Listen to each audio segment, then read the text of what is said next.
السلام علیکم دوستوں، کیسے ہیں آپ سب؟ اللہ کی رحمت سے ٹھیک ہی ہوں گے۔ اور آج ہم ویڈیو بنا رہے ہیں آپ کے لیے قرآن کی ٹرانسلیشن کا۔ جو قرآن پڑھ رہے ہیں اس کو ہم ٹرانسلیٹ کر کے آپ کو بتا رہے ہیں کافی وقت سے۔ اور اب ایک رکوع ہو گئی تھی سورہ بقرہ کی، اب سورہ بقرہ کی آگے کی ہم پڑھیں گے۔ تو اعوذ باللہ من الشیطان الرجیم، بسم اللہ الرحمن الرحیم۔ ومن الناس من يقول آمنا باللہ وبالیوم الآخر وما هم بمؤمنین یخادعون اللہ والذین آمنوا وما یخدعون الا انفسهم وما یشعرون فی قلوبهم مرض فزادهم اللہ مرضا وَلَهُمْ عَذَابٌ أَلِيمٌ بِمَا كَانُوا يَكْذِبُونَ وَإِذَا قِيلَ لَهُمْ لَا تُفْسِدُوا فِي الْأَرْضِ قَالُوا إِنَّمَا نَحْنُ مُصْلِحُونَ أَلَا إِنَّهُمْ هُمُ الْمُفْسِدُونَ وَلَكِنْ لَا يَشْعُرُونَ وَإِذَا قِيلَ لَهُمْ آمِنُوا كَمَا آمَنَ النَّاسُ قَالُوا أَنُؤْمِنُ كَمَا آمن السفهاء ألا إنهم هم السفهاء ولكن لا يعلمون۔ ترجمہ کیا ہے اس کا؟ کچھ لوگ وہ ہیں جو کہتے ہیں کہ ہم اللہ پر اور یوم آخرت پر ایمان لے آئے۔ یوم آخرت یعنی قیامت کا دن ایمان لے آئے۔ کچھ لوگ بولتے ہیں ایمان لے، حالانکہ وہ حقیقت میں مومن نہیں ہیں۔ مطلب وہ اوپری دل سے بولتے ہیں، اندر سے وہ ویسے ہی کہتے ہیں جیسے منافقین جو ہوتے ہیں، وہ مطلب اوپری دکھاوا کرنے کے لیے بول دیتے ہیں ہاں بھائی ہم ایمان میں ہیں۔ 8 وہ اللہ کو اور ان لوگوں کو جو واقعی ایمان لا چکے ہیں دھوکہ دیتے ہیں۔ اب یہ نا بات، یہ دھوکہ دیتے ہیں۔ اور حقیقت تو یہ ہے کہ وہ اپنے سوا کسی اور کو دھوکہ نہیں دے رہے، لیکن انہیں اس بات کا احساس نہیں ہے۔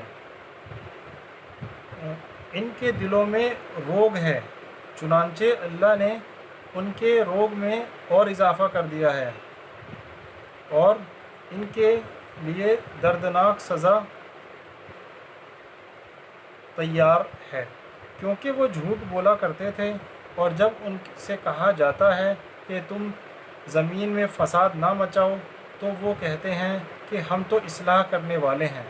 یاد رکھو یہی لوگ فساد پھیلانے والے ہیں، لیکن انہیں اس بات کا احساس نہیں ہے۔ مطلب کچھ لوگ ایسے ہیں کہ جو ہمارے منہ پہ کچھ اور بولتے ہیں، آپ کے منہ پہ کچھ اور بولتے ہیں۔ مطلب ڈبل فیسز جو لوگ ہوتے ہیں وہ لوگ فساد مطلب لڑائی جھگڑا کرواتے رہتے ہیں۔ وہ آپ سب کو دیکھنے کو ملتا ہی ہوگا، ہر جگہ مل جاتے ہیں ایسے لوگ۔ اور جب ان سے کہا جاتا ہے کہ تم بھی اسی طرح ایمان لے آؤ جیسے دوسرے لوگ ایمان لائے ہیں، تو وہ کہتے ہیں کہ کیا ہم بھی اسی طرح ایمان لائیں جیسے بے وقوف لوگ ایمان لائیں۔ مطلب جو ایمان لانے والے لوگوں کو بیوقوف بولا جا رہا ہے، وہ جو منافق لوگ ہیں وہ بیوقوف بول رہے ہیں ایمان والوں کو۔ خوب اچھی طرح سن لو کہ یہی لوگ بے وقوف ہیں، لیکن وہ یہ بات نہیں جانتے۔ اچھا، اب اس میں تفسیر تھوڑی سی دی ہوئی ہے یہاں پہ۔ جب خود اللہ تعالیٰ نے ان کے دل پر مہر لگا دی تو وہ معذور ہو گئے، اس لیے کہ یہ مہر لگانا خود انہی کی ضد اور یہ تہیہ کرنے کا نتیجہ ہے کہ حق بات نہیں ماننی۔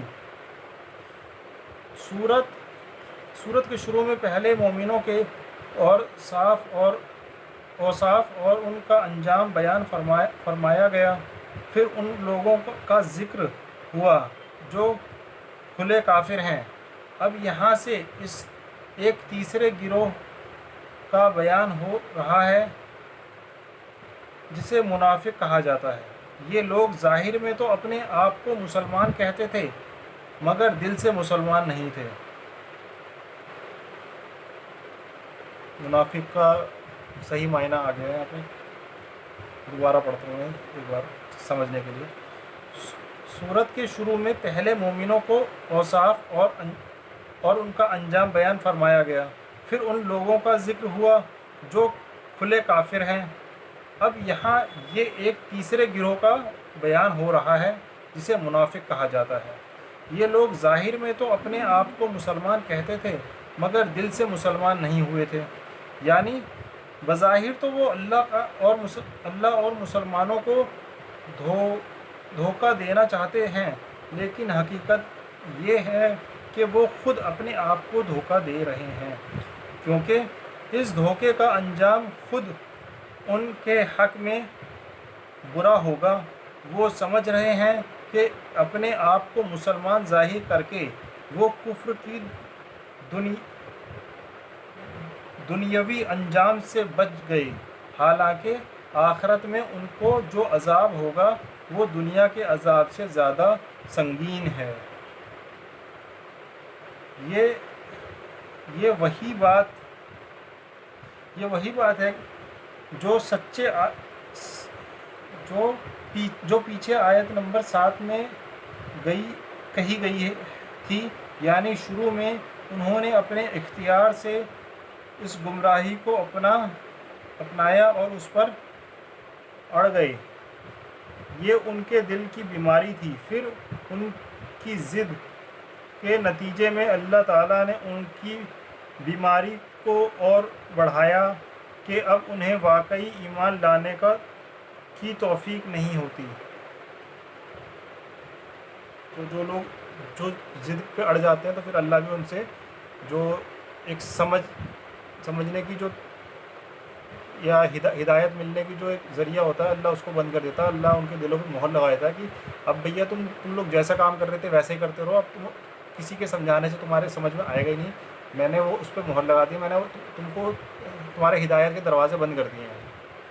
تو اسی لیے ہمیں اپنی باتوں پہ کبھی مطلب اڑ نہیں جانا چاہیے کسی بھی چیز پہ۔ ہمیں اپنے ذہن میں وہ چیزیں رکھنی چاہیے کہ یہ صحیح چیز کیا ہے، غلط چیز کیا ہے، اپنی اس لیے اس چیز پہ نہیں اڑنا چاہیے نہیں میں ہی صحیح ہوں، میں جو میرا دماغ کہہ رہا ہے وہ ہی صحیح ہے، تو یہ چیز غلط ہو جاتی ہے اور آخرت خراب ہونے کا سبب بھی بن سکتی ہے۔ تو اب ہم نے